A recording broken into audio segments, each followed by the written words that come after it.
My dear students, welcome to my YouTube channel ঘরে ঘরে English.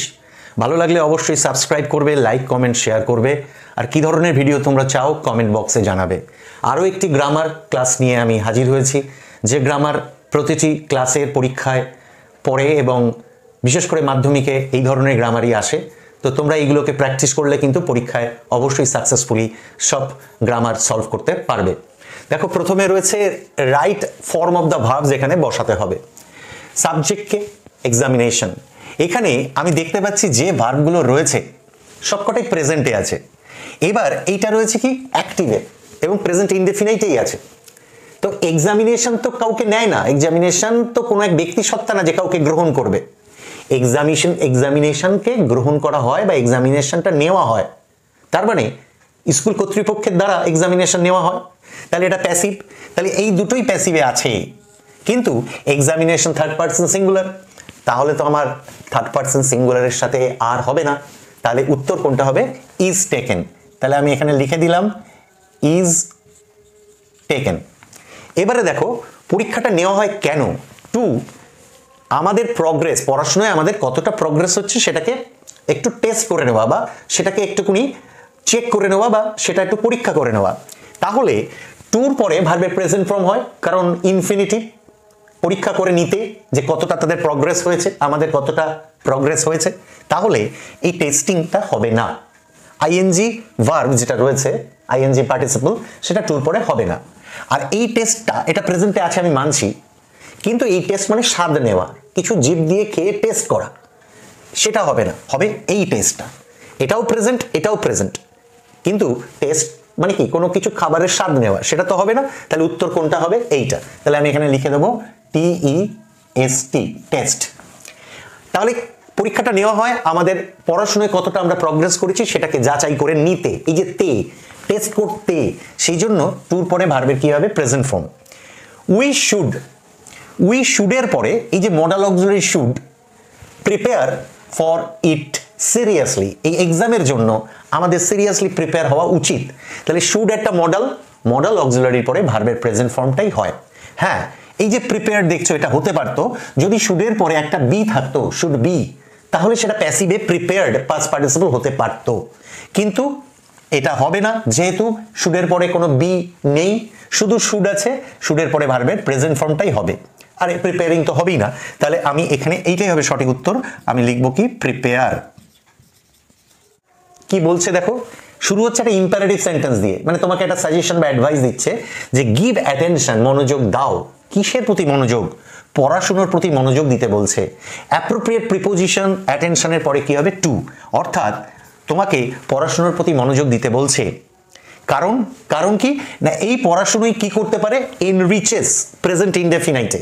কারণ এটা একটা চিরন্তন একটা formula, the formula of study, যে পড়াশোনা করলে এই জিনিসের দক্ষতা কি বাড়ে।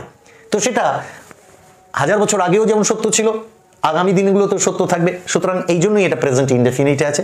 স্টাডি এনরিচেস, এনরিচ মানে উৎকৃষ্ট করে, ডেভেলপ করে। কি, কোনটাকে এনরিচেস, ডেভেলপ করে? Mental faculty of a man, একটা মানুষের মানসিক মেন্টাল যে তার দক্ষতা বা মানসিক ক্ষমতা বা মানসিক যে গুণাবলীগুলোকে, সেইগুলোকে আরো উৎকৃষ্টতর করে কে? স্টাডি। তাহলে এইখানে তোমার আর্টিকেল হবে কি? দি।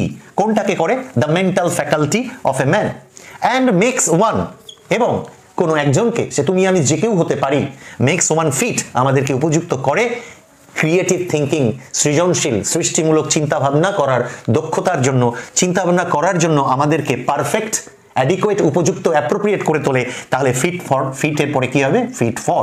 কিসের জন্য আমাদেরকে এই স্টাডি উপযুক্ত করে তোলে? কিসের জন্য না, সৃজনশীল ক্রিয়েটিভ থিঙ্কিং, অর্থাৎ কিছু সৃষ্টিমূলক চিন্তাভাবনা, নতুন কিছু করার যে চিন্তা, সেই চিন্তার জন্য আমাদেরকে ফিট করে। চিন্তার জন্য ফর কে করে? না, স্টাডি। দেখো, এখানে একটি ভয়েস চেঞ্জ করতে বলেছে। You can use your common sense here, তুমি তোমার কমন সেন্স, সাধারণ জ্ঞানটাকে এই সিচুয়েশনে এখানে ব্যবহার করতে পারো। তাহলে ক্যান একটা মডাল অক্সিলারি, আর এইটা হচ্ছে মেন ভার্ব ইউজ, যেটা কিনা প্রেজেন্ট ফর্মে আছে। সাবজেক্টকে ইউ, কে করবে? তুমি। কোনটাকে ইউজ করবে? ইওর কমন সেন্স, পুরোটা, ইওর কমন সেন্স, এটা হচ্ছে অবজেক্ট। এটা সাবজেক্ট, এটা অবজেক্ট। তাহলে এই অবজেক্ট ইউর কমন সেন্স, এটা কিন্তু একসাথে, সেন্সটা কেমন? কমন। কমন সেন্সটা কার? ইউর।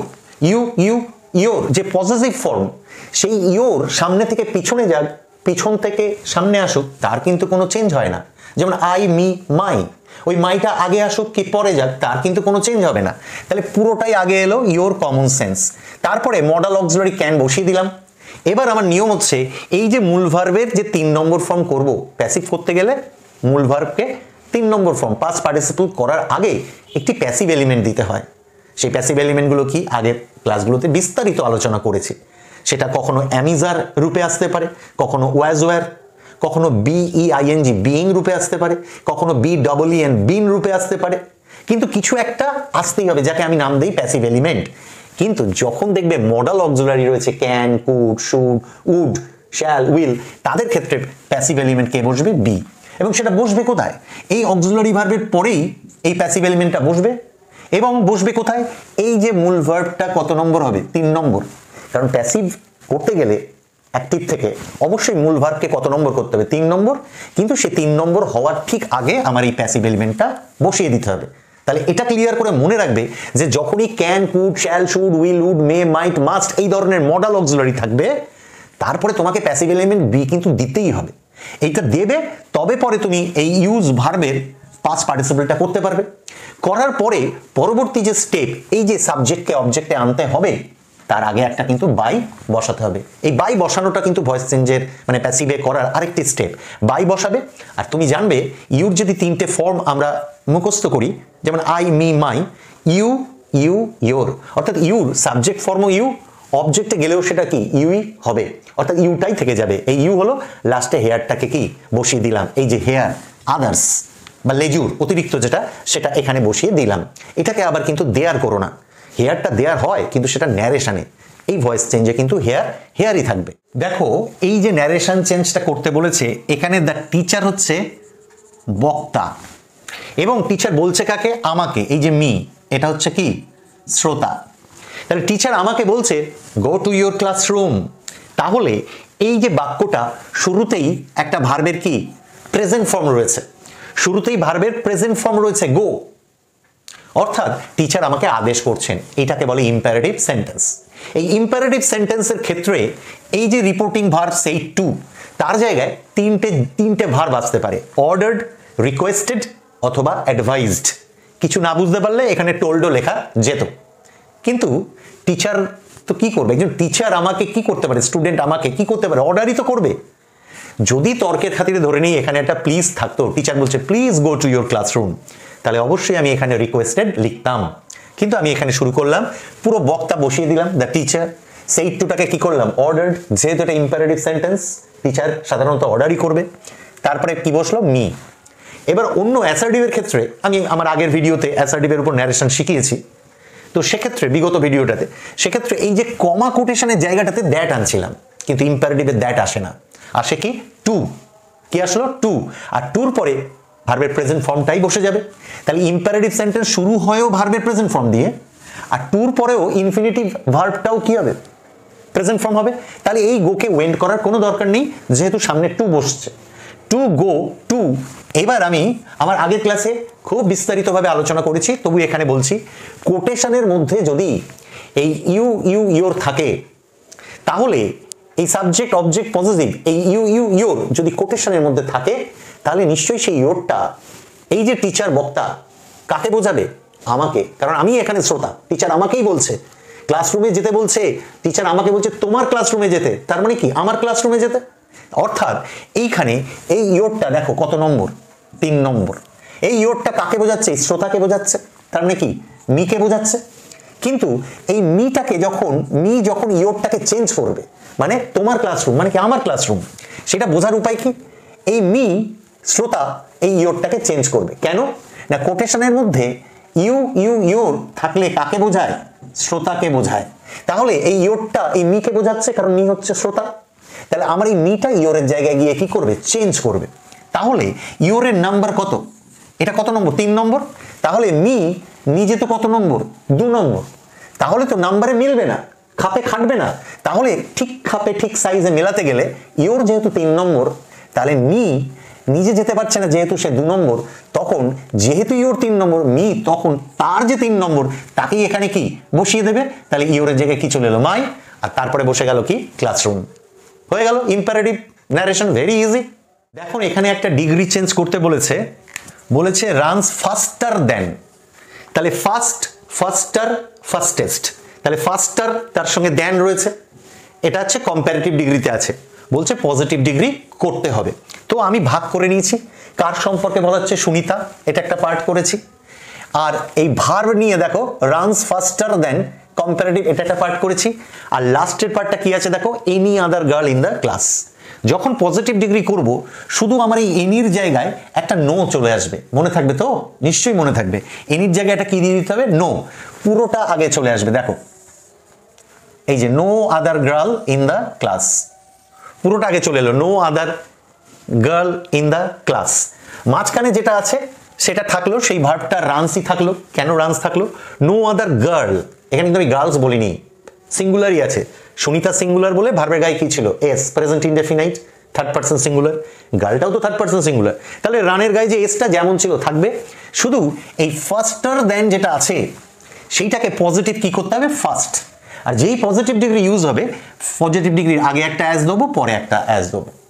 এই হচ্ছে এদের মানে চেলা বলা যেতে পারে। যেমন বাবা মহাদেবের যেমন নন্দী ফিরিঙ্গি আছে, তেমনই ফার্স্টের আগে একটা অ্যাজ, পরে একটা অ্যাজ দিতেই হবে। পজিটিভের এরা হচ্ছে চেলা, যেমন কম্পারেটিভের চেলাকে দেন দিতেই হবে। তাহলে অ্যাজ ফার্স্ট অ্যাজ, ব্যাস সামনের সুনিতা কোথায় চলে গেল, পিছনে। তাহলে 3টে পার্টে ভাগ করে আমি করলাম।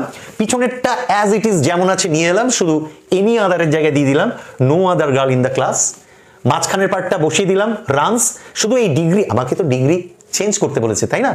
তাহলে চেঞ্জ করতে গেলে আমার তো ফার্স্টার দেন কম্পারেটিভে রয়েছে, চেয়েছে তো পজিটিভ ডিগ্রি। তাহলে ফার্স্টারের পজিটিভ ডিগ্রি ফার্স্ট, যেই বসাবো এই দেন আর থাকবে না, কারণ দেন শুধু কম্পারেটিভেরই চেলা। তাহলে যেই এটা পজিটিভে চলে এলো না, সঙ্গে সঙ্গে তার যে 2 চেলা বসে গেল অ্যাজ ফার্স্ট অ্যাজ, সুনিতার সামনের থেকে কোথায় চলে গেল, পিছনে, হয়ে গেল পজিটিভ ডিগ্রি। আর এটাও বলে রাখি, আমার কিন্তু অলরেডি ডিগ্রি চেঞ্জের উপরে বিস্তারিত ভিডিও কিন্তু দেওয়া আছে, যদি মনে হয় শিখতে চাও দেখে নিও। ফ্রেজাল ভার্ব থাকবে সলিড 3টে নম্বর কালেক্ট করার জন্য, খুব easy. The rain has started, present perfect, হ্যাজের পরে এই স্টার্ট আছে মানে ভার্বের কত নম্বর, 3 নম্বর। যদি হ্যাজটা না থেকে স্টার্টেড থাকতো তাহলে ভার্বের 2 নম্বর হতো। এই যে বৃষ্টি শুরু হওয়া, এই যে বৃষ্টি শুরু হওয়া, এর ফ্রেজাল ভার্ব কি জানো, সেটিং।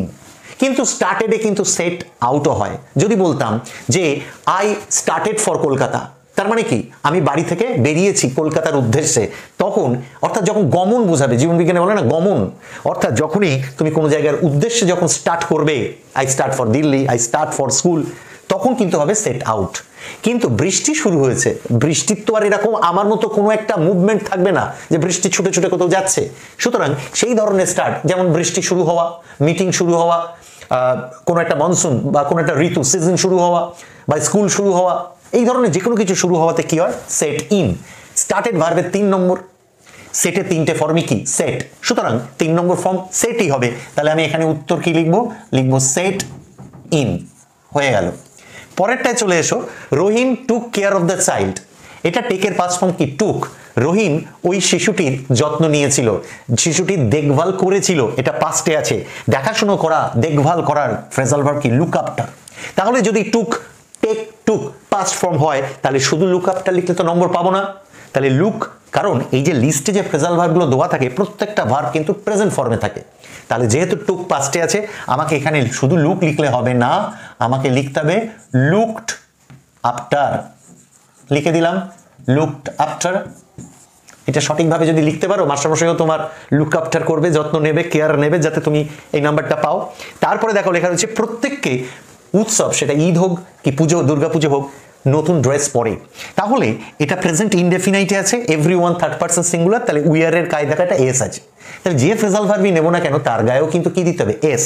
তাহলে উইয়ার মানে পরিধান করা, এইটা হচ্ছে পুট অন মানে কি, পরিধান করা। ঠিক তেমনি put off, P U T O double A, put off মানে কি, পোশাক খুলে ফেলা। তাহলে পুট অন মানে পরিধান করা, পোশাক পরা। তাহলে এইখানে আমার ফ্রেজাল ভার্ব হবে পুট অন, কিন্তু উইয়ারের গায়ে কি আছে, এস আছে, থার্ড পারসন সিঙ্গুলার এভরিওয়ান। তাহলে তোমাকেও কিন্তু শুধু পুট অন লিখলে হবে না, পুটের গায়ে কি দিতে হবে, এসটা দিয়ে দিতে হবে। দেখো এসটা দিয়ে দিতে হবে, পুটস অন, পুটস অন, ঠিক আছে।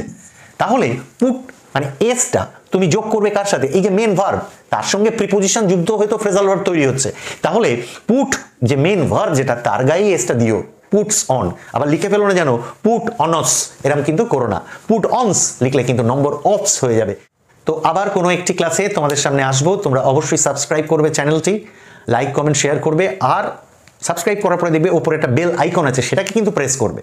তাহলে কিন্তু যখনই আমি কোনো নতুন ভিডিও আপলোড করব তোমার কাছে নোটিফিকেশন চলে যাবে। And I hope that you will enjoy that notification, you will enjoy that new video.